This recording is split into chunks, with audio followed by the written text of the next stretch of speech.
안녕하세요. 4월 30일 화요일 마이드라에 오신 여러분들을 환영하고 축복합니다. 오늘은 서울 북로에 정기노회가 있는 날입니다. 오늘 노회에서 담임목사 청빙이 허락되면 저는 내일부터 열림교회에 부임하게 됩니다. 그런데 어떤 절차상 문제로 인해 담임목사 청빙 허락이 되지 않으면 또다시 광야를 걷는 시간을 보내게 될지도 모르겠어요. 그러나 제 안에 두려움이 없는 건 하나님께서 언제나 저와 함께하여 주시고 인도하여 주셨으며 또 언제 어디서든 하나님의 말씀을 들려주실 걸 믿기 때문입니다. 오늘 노회에 잘 참석하고 좋은 소식이 있길 위해 기도해 주십시오. 저도 기도하는 마음으로 노회에 잘 다녀오도록 하겠습니다. 그러면 오늘 열왕기상 마지막 본문을 통해 하나님 말씀하실 것을 기대하는 마음 담아 오늘의 마이드라를 힘차게 시작해 보도록 하겠습니다. 자, 출발!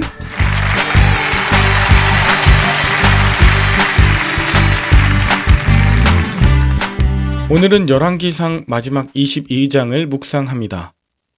오늘 본문은 아람과 이스라엘 사이에 전쟁이 없이 3년을 지냈다고 하면서 시작하는데요. 이것은 아람이 능히 이스라엘이 쳐들어오지 못할 만큼 이스라엘이 군사적으로 막강했음을 의미합니다. 2절에 보면 셋째 해에 유다의 여호사밧 왕이 이스라엘의 아합 왕에게 나아옵니다. 이것은 남유다가 이스라엘의 속국이 될 만큼 북이스라엘이 경제적, 군사적으로 부강했음을 암시하는 것입니다. 그리고 여기서 유다 왕 여호사밧은 이스라엘 아합 왕의 딸 아달랴와 결혼했어요. 그래서 지금 북이스라엘과 남유다는 사돈 관계를 맺고 있었습니다. 이에 3절에 아합이 남유다 여호사밧에게 이르되 길르앗 라못을 찾으라고 자신과 함께 전쟁터에 나가자고 제안합니다.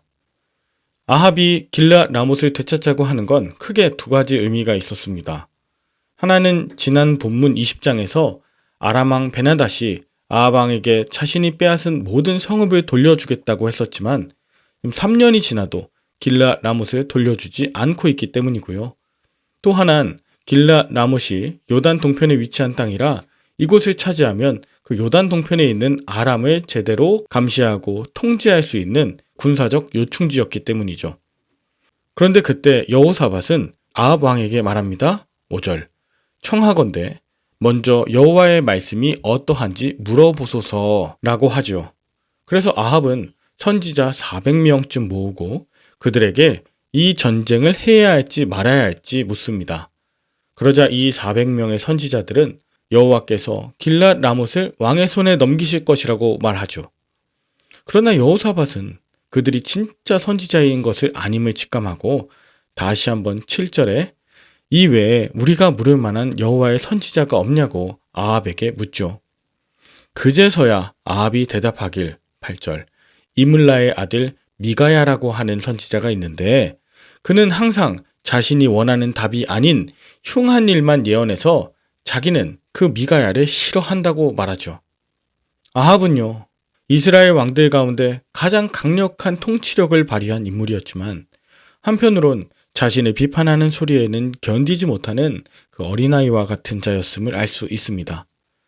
이것을 안 여호사밧은 아합을 설득합니다.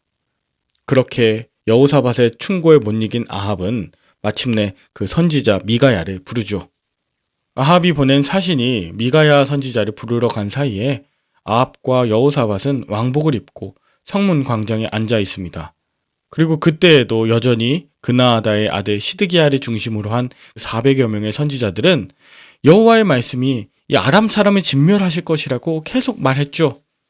한편 이 미가야 선지자를 부르러 간 사신은 미리 미가야에게 말합니다. 이 모든 선지자들은 왕이 아람과의 전쟁에서 승리해서 길르앗 라못을 차지할 것이라는 예언으로 가득하니 당신도 그들처럼 왕이 듣기에 좋은 말을 하라고 부탁을 할 정도였어요. 하지만 미가야는 그것을 단호히 거절하며 여호와께서 내게 말씀하시는 것을 말하리라 라고 말합니다. 재미있는 건 미가야가 왕 앞에 서자 아합은 길르앗 라못으로 올라가 아람과 싸워도 될지 묻는데요. 미가야는 사신이 부탁했던 것처럼 올라가서 승리를 얻으라고 말합니다. 그런데 이 문맥을 살펴보면 지금 미가야가 하는 말의 뉘앙스가 이상한 거예요. 올라가십시오. 승리를 얻게 하시겠죠. 왕이 그렇게 원하는데, 약간 반어법으로 들리기까지 합니다. 그러자 아합은 거듭해서 자신에게 진실을 말하라고 미가야에게 부탁하죠. 그러자 미가야는 이스라엘이 목자 없는 양같이 흩어질 거라고 예언합니다. 목자 없는 양, 즉 왕이 죽고 그 백성들은 뿔뿔이 흩어진다는 것입니다. 이 말을 들은 아합은 미가야에게 진실을 말하라고 했으면서도 저것 보라고 하면서 미가야를 탓합니다. 미가야는 하나님께서 아합을 전쟁터로 나가게 해서 그를 죽게 하실 것인데, 그러기 위해 자신이 거짓말하는 영이 되어 아합이 전쟁터로 나가면 승리할 거라고 거짓 예언을 하는 것까지 말합니다. 즉 여기 있는 모든 400명의 선지자들 포함해서 전부 다 왕이 듣기 원하는 거짓 예언을 하지 하나님의 말씀을 진짜 전하지 않고 있다는 것입니다. 그러자 그 미가야의 예언을 들은 그나아다의 아들 시드기야 선지자가 미가야의 뺨을 때리며 불같이 화를 냅니다. 앞서 시드기야는 아합의 승리를 예언했기 때문에 아합이 죽을 것이라고 예언한 미가야와 반대되는 예언을 한 것이고, 이 둘 중 하나는 거짓 선지자가 될 수밖에 없었던 겁니다. 아합은 자신에게 쓴소리하는 미가야는 옥에 가두고 고생의 떡과 고생의 물을 먹이라고 합니다. 고생의 떡과 고생의 물이란 아주 쓰고 딱딱한 음식물로 괴롭게 하는 것을 의미해요. 하나님의 말씀을 온전히 전했음에도 불구하고 미가야 선지자는 고생의 떡과 쓴 물을 마시며 감옥에 갇힌 신세가 되었습니다.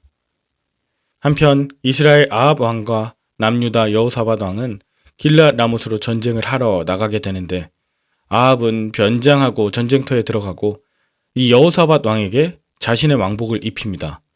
이 왕복을 입으면 아람의 표적이 되기 때문에 아합은 자신은 죽음을 피하고 싶고 여호사밧은 표적으로 만드는 것이죠.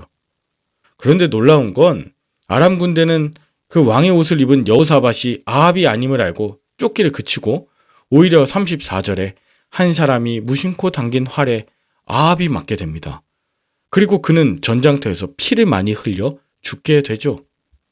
하나님께서 계속해서 말씀하셨던 최후를 맞이하고 있는 아합입니다. 이제 41절부터 마지막까진 유다왕 여호사밧의 이야기가 나오는데요. 여호사밧은 43절 그의 아버지 아사의 길로 행하여 돌이키지 않고 여호와 앞에서 정직하게 행하였으나 산당은 패하지 않았다 합니다. 그리고 46절 그가 아버지 아사의 시대에 남색하는 자들을 그 땅에서 쫓아냈고 경제적 풍요보다 왕의 중심을 지켰다 합니다. 한편 아합의 뒤를 이어 왕이 된 북이스라엘의 왕 아하시아는 그의 어머니 이세벨의 길을 따라 바알을 섬긴 악한 왕이라 평가하면서 오늘의 본문이 맞춰지죠. 여러분은 오늘 본문을 통해 무엇을 느끼셨나요? 여러분은 여러분에게 듣기 좋은 말만 하는 설교를 선호하십니까? 아니면 내가 듣기 어렵고 싫은 그런 말씀의 설교를 선호하십니까? 사실 이 시대 주류 문화는 사람들에게 듣기 좋은 소리를 해주고 나도 듣기 좋은 소식만 듣기 원한다, 이걸 강조합니다. 이건 22절에 나온 거짓말하는 영으로 가득한 자들이 그 시대일 뿐 아니라 오늘날의 시대도 가득하다, 이걸 알 수 있습니다. 그러나 내가 진정 듣고 전해야 할 여호와의 말씀을 전한 미가야 같은 선지자가 진정한 예언자고 선지자임을 기억해 주십시오. 하나님께서 주신 예언의 말씀을 있는 그대로 전하다가 고난의 떡과 고난의 물을 마시게 되는 한이 있더라도 하나님께서 맡기신 그 말씀을 온전하게 전하는 자가 예언자요 선지자입니다. 너무나 쓰더라도 그것을 지켜 행하는 자가 진정 복 있는 자입니다. 아무리 살려고 망하지 않으려고 변장을 하고 또 피해 다녀도 무심코 날아온 그 화살에 맞게 하는 것이 하나님의 필연적인 역사입니다. 그러므로 우리에게 맡기신 말씀을 온전히 전하고 지켜 행하는 데 힘쓰시는 저와 여러분들 다 되시길 진심으로 축복합니다. 함께 기도할까요? 하나님 아버지, 열왕기상을 통해 하나님의 말씀을 지켜 행하는 왕과 선지자를 보았습니다. 반대로 그것을 제대로 지키지 않던 수많은 왕들과 거짓 예언자들도 보았습니다. 이것을 분별할 수 있는 은혜의 말씀을 주심에 감사합니다. 수없이 말씀하시고 회개할 기회를 주시는 하나님의 마음을 잊고 또다시 불순종하는 저를 불쌍히 여겨 주시옵소서. 더 악한 길로 나아가지 않도록 붙들어 주시고 주신 말씀 온전히 전하며 행하도록 은혜와 용기를 더하여 주옵소서. 아직 우리 삶에 패하지 않은 산당들이 남아 있습니다. 그것을 담대히 제거하는 결단을 허락하시고 오직 여호와의 길을 따르는 왕같은 제사장들 다 되도록 축복하여 주시옵소서. 예수님의 이름으로 기도 올리옵나이다. 아멘. 내일부턴 열왕기 하를 묵상합니다. 아울러 열림교회에서 새벽 5시 새벽 기도가 있는데 말드라 본문과 맞추어 말씀을 전합니다. 말드라 식구들과 열림교회 성도님들에게 하나님의 예비하신 은혜가 있길 바라며 저는 내일 다시 찾아뵙도록 하겠습니다. 샬롬.